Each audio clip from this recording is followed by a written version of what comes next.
ఇటు తెలంగాణ కాంగ్రెస్ లో ఫిరోజ్ ఖాన్ ప్రకంపనలు రేగుతున్నాయి. ఎంఐఎం తో కాంగ్రెస్ కి దోస్తీ కుదిరిందన్న ఫిరోజ్ ఖాన్ వ్యాఖ్యలతో ఒక్కసారిగా కలకలం రేగింది. అయితే అది తన వ్యక్తిగత అభిప్రాయం అంటూ మరోసారి క్లారిటీ ఇచ్చారు ఫిరోజ్ ఖాన్.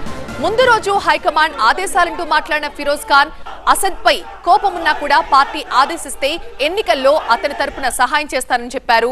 బీఆర్ఎస్ ని అంతం చేయడమే తమ టార్గెట్ అంటూ కామెంట్ చేశారు. అయితే ఎన్నికల వరకే తన సపోర్ట్ ఉంటుంది, ఎన్నికల తర్వాత అసద్ పై పోరాటం కొనసాగుతుంది అన్నారు ఫిరోజ్ ఖాన్. అసద్ గెలుపు కోసం పనిచేయాలని పార్టీ ఆదేశించిందని ఫిరోజ్ ఖాన్ మాట్లాడిన వీడియో సోషల్ మీడియాలో వైరల్ గా మారింది.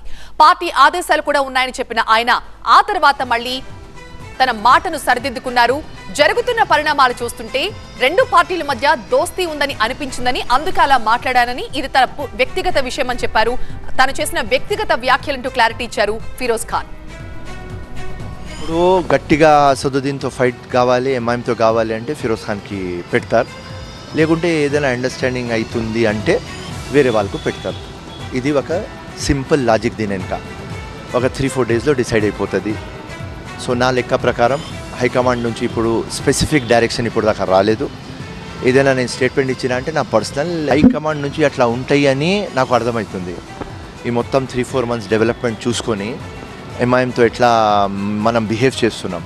ఫిరోజ్ ఖాన్కి ఇప్పుడు దాకా టికెట్ డిక్లేర్ కావాలి, టికెట్ డిక్లేర్ కాలేదు. సో నా పర్సనల్ ఫీలింగ్ ఉన్నది అంటే ఏదో అండర్స్టాండింగ్ అవుతుంది కాబట్టి ఫిరోజ్ ఖాన్కి ఇస్తలేరు. హైకమాండ్ ఏం చెప్తే అది చేస్తా. నేను ఒక డిసిప్లిన్డ్ వర్కర్.